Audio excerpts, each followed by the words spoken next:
Salut les potos, aujourd'hui pour la revue de l'épisode 7 de Kaiju number 8. Encore une fois, il faut le dire, cet épisode, vraiment, je pense que c'est l'épisode référent de cet animé parce que pour le coup, il était trop bien. Il y a tellement de choses qui se sont faites dans cet épisode et tout a été très bien fait du début jusqu'à la fin. Ce que j'attends, c'est parti pour la review. Alors, on commence avec le Kaiju numéro 9 qui débarque.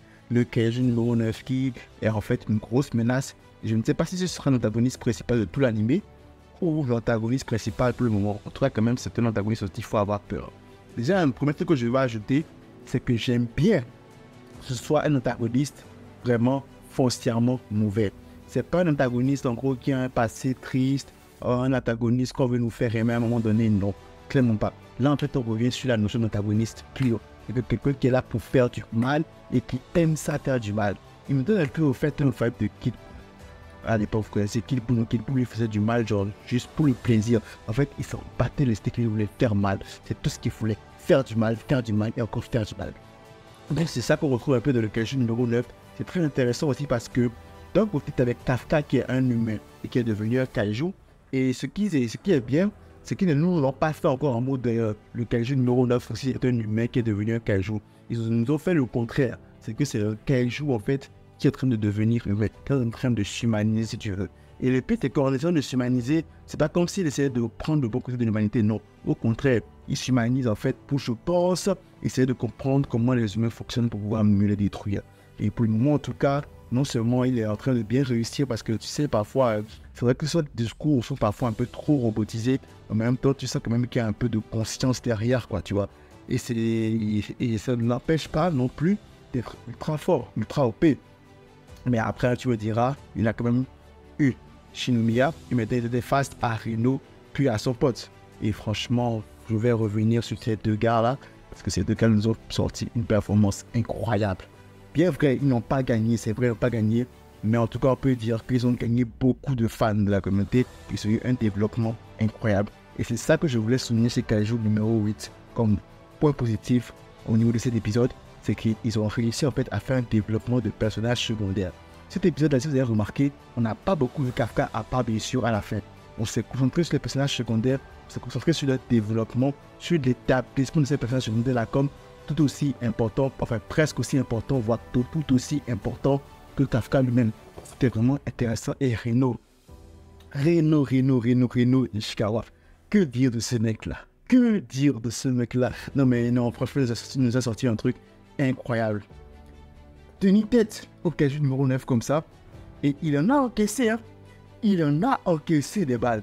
Et malgré tout, il est resté. Malgré tout, il a tout donné. Et même, à un moment donné, il semblait pouvoir suivre les attaques à nouveau. Mais après, tu me diras, c'est parce que Shinomiya lui avait expliqué un peu comment ça fonctionne. Mais même à ça, il a réussi et il a encore prouvé. Genre, il y avait des spéculations de la part du capitaine Oshina comme quoi, oui, Reno est un gars qui a le potentiel de devenir capitaine. Reno est un gars prometteur. Mais c'était sur des spéculations. Là, dans cet épisode, on a bien vu. On a toujours avec nos propres yeux qu'en fait, Reno, c'est plus le même Reno qu'avant. Et c'est un développement des personnages vraiment incroyable, si tu veux. C'est vraiment incroyable. Le mec, à un moment donné, il s'est mis en mode armure de combat là, et il a explosé en fait son pourcentage. Il a pu utiliser le pourcentage de son armure de combat à un pourcentage que des soldats n'atteindront jamais dans leur vie. Un pourcentage digne des plus grands capitaines. Il l'a fait, même si c'est le temps d'un bref instant, il l'a fait. Et il y a aussi une petite parenthèse que j'ai aimé dans cet épisode, c'est qu'à des moments donnés en fait, quand il était vraiment de la merde en fait, genre il se remettait au ciel. Et ça, j'ai trouvé ça cool. C'est pas souvent dans les mangas qu'on fait référence à ce concept-là en fait de divinité et tout. Quand les gens sont de la merde, ils ne pensent pas forcément à ça quoi, tu vois. Alors que ici, ils l'ont fait en mode de lesquels c'était vraiment genre au pied du mur.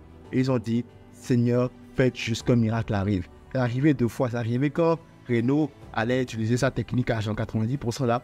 Et quand Ishika, en tout cas, le porte à Reno, Ishirin, je pense, en tout cas, je ne sais plus son nom, était au bout du rouleau, il n'avait plus de balles et qu'il allait se faire éclater. Là aussi, il l'a fait et franchement, j'ai trouvé ça cool. Parenthèse fermée. Donc maintenant, en fait, ces deux personnages-là, en fait, nous ont montré qu'ils sont quand même des personnes qui comptaient. Ishimacher, oui, il était vraiment super. Il est revenu pour sauver Reno parce qu'on c'est clair que si il n'était pas revenu pour sauver Reno allait se faire vraiment éclater. Même s'il nous a cette performance XXL.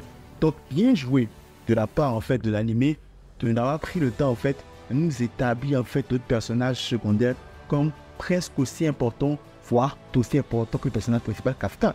Et ça, c'est vraiment très bien joué de la part de l'anime. Moi, j'ai adoré, j'ai vraiment aimé. En fait, là, le focus était vraiment sur Kafka, si vous avez remarqué. Kafka est venu, puis là, après.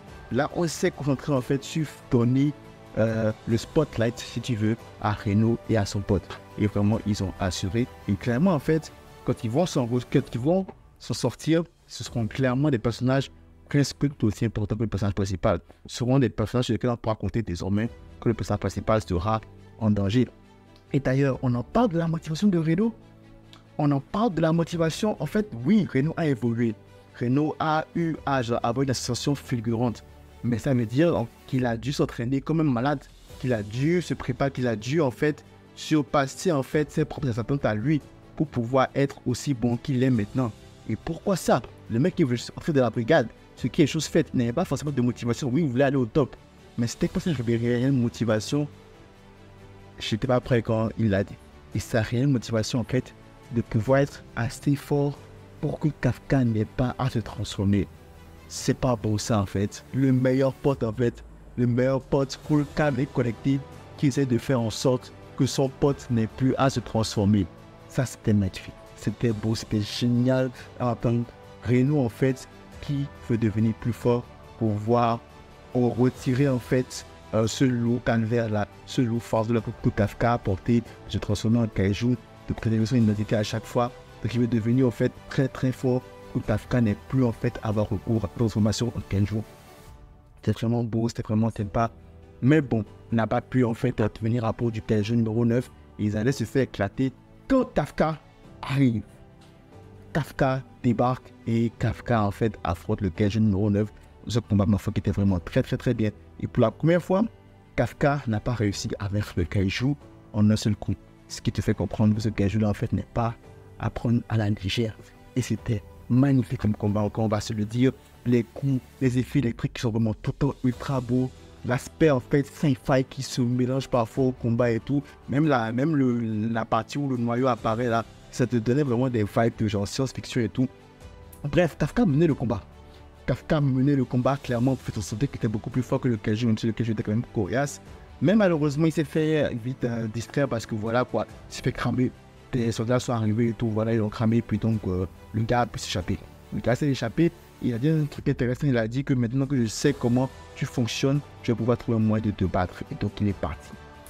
Dommage parce que ça aurait été, genre, ça serait joué à ça, il n'y aurait pas eu les interventions des randoms là. Mais Kafka aurait pu éclater le kaiju numéro 9. Malheureusement, ça n'a pas été le cas. Et donc, Kafka s'éloigne. Kafka s'échappe. Sauf que, pas de chance, quelqu'un le rattrape. Et qui est ce quelqu'un?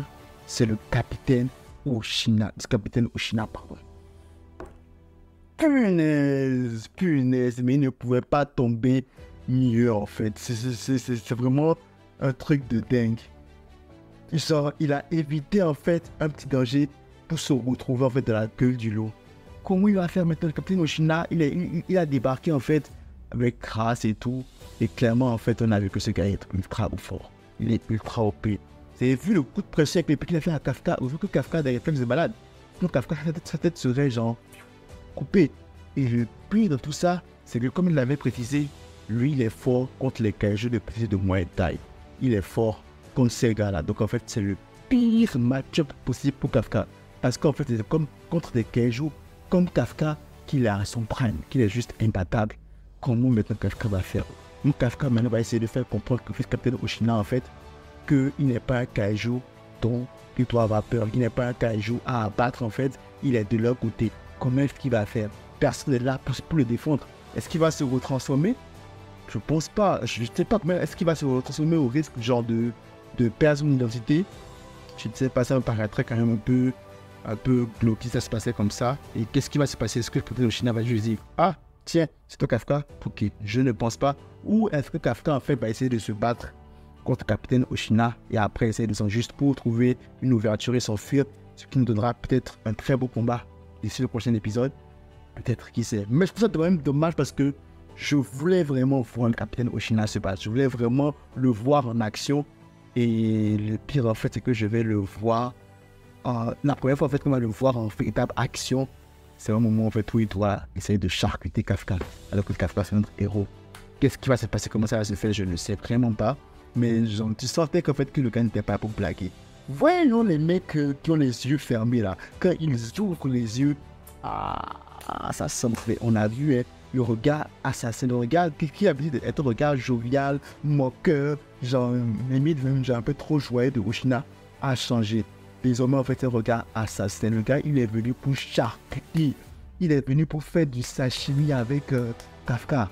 Et franchement en fait ça va être dingue parce que je ne vois pas trop en fait comment Kafka peut s'en sortir. Et c'est ça qui est cool parce que je suis curieux. Ça crée de l'anticipation pour le prochain épisode. Et ça c'est bien. Parce que du coup, comment il va se sortir Kafka? C'est quoi l'excuse qu'ils vont faire? C'est quoi en fait l'astuce, l'astuce qu'ils vont nous donner pour nous dire que Kafka puisse s'échapper? Parce que je pense qu'il va s'échapper. Ou à la limite, ce qui peut se passer, c'est qu'il va se faire emprisonner. Ou qu'il va se faire emprisonner, il va dévoiler sa forme humaine. Puis après, il va se faire emprisonner, puis il va se faire questionner et tout. Puis voilà, ça va peut-être être ça. Mais bon, pour le moment, je ne sais pas trop ce qui va se passer. Tout ce que je peux dire, c'est que j'ai hâte au prochain épisode parce que là, il y a beaucoup de choses qui peuvent se passer et ma curiosité en fait à son paroxysme.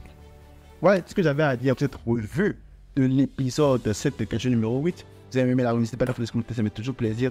Si vous êtes abonnez-vous, c'est encore plus plaisir. Max de like, max de partage, on se retrouve très pour une nouvelle vidéo. Si ça peut être soit de vous et de vos proches. Donc pour moi, à la prochaine.